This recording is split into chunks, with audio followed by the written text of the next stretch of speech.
It's a situation where you have a consensus among the political class over the last 40 years that corporations should be free, essentially, to govern themselves, and that captains of industry are best placed to design regulations for those corporations. Now, the extent to which those corporations are subject to the law, or even subject to scrutiny by the media, you know, we have to be clear. You know the name Arconic. Many in the media also know the name Arconic, but not many in the public are, you know, everyone knows the word Grenfell, but very, very few people know the names of the companies involved in it. And that's partly because there has been a muzzling. And unfortunately, the inquiry, while it has exposed really important information, it also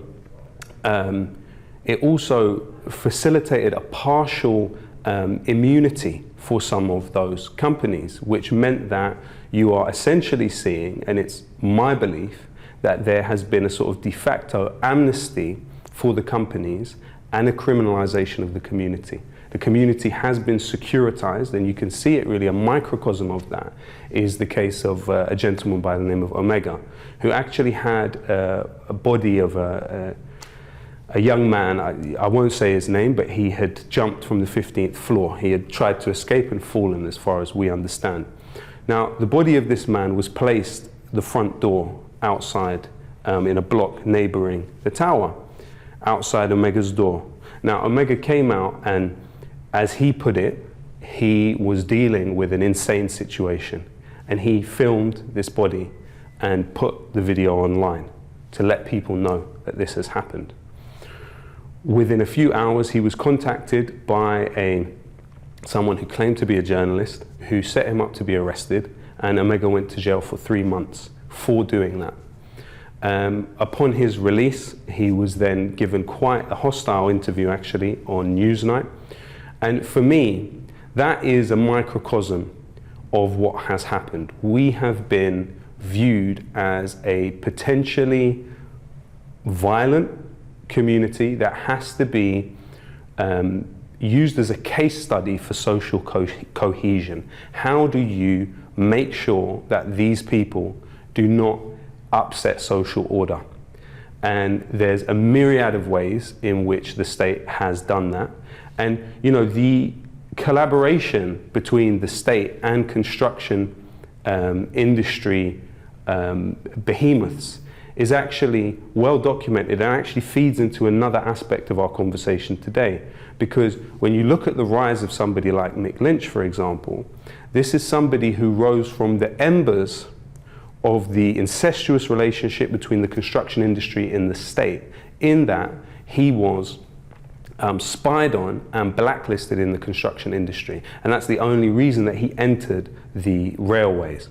Now, what you have with Grenfell is something that points out the incestuous relationship between the construction industry and the state, where you see figures from, for instance, the technical director of one of the companies who had their materials on Grenfell, which were flammable, Celotex. The technical director, Mark Allen, was simultaneously an advisor to Sajid Javid, who was the Minister of Housing, on building regulations.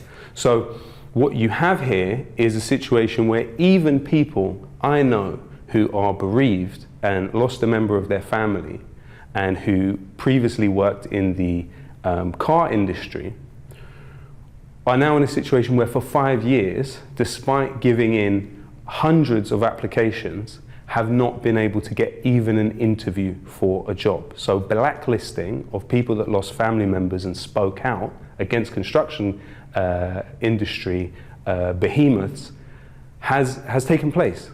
Blacklisting of these people has taken place.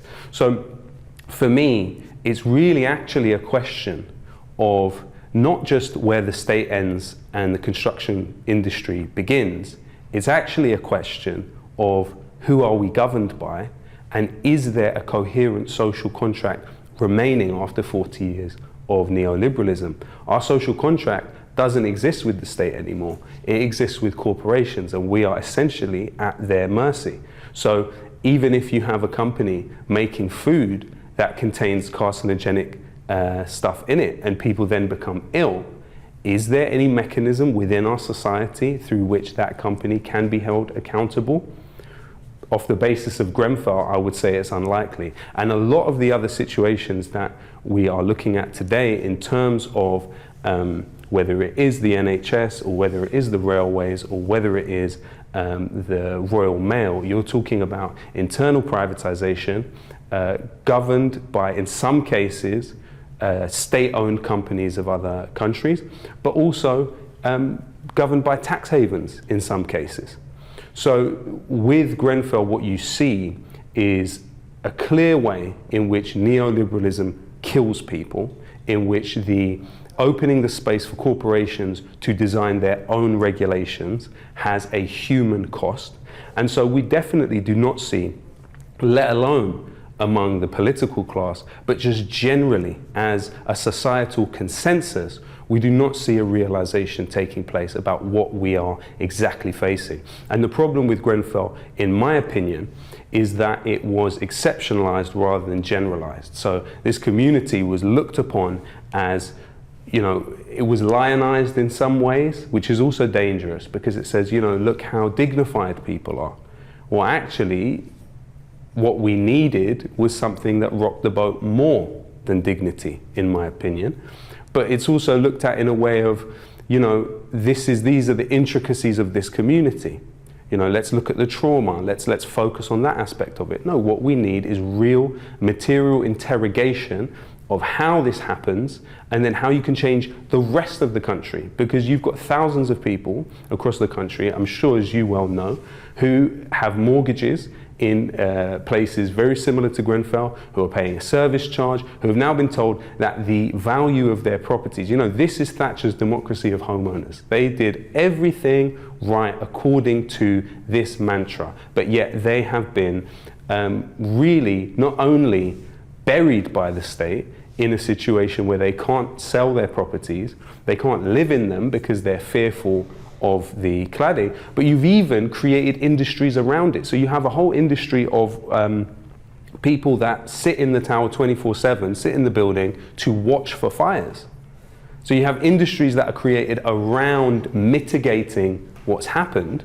You have changes in the stay put policy on behalf of the fire brigade. And you know, for some of those people within the construction industry, they would look at it, well, as long as you change the stay put policy, and you know, you cause stampedes, and we can't forget that you know, there was a young boy in Grenfell who died because he was on the stairs and he was walked over by people. This is the truth. So the stay put policy is not a panacea for these issues, and unfortunately I think there are very strong figures within the construction industry who would want that to be the case. So as a long-winded answer to your question, absolutely not. You know, lessons have not been learned, and unfortunately it's impossible within the parameters of political possibility that we have, because it is viewed as heresy. It is viewed as heresy, as you well know, as we have all seen, when you have even a political figure on an individual level come out and question this orthodoxy of neoliberal necropolitics, of submitting the state to the whims, of wrapping the invisible hand of the market in the iron fist of the state. That's what's happened. And we are in a position where our situation, whether it is the media and the political infrastructure, cannot create an alternative.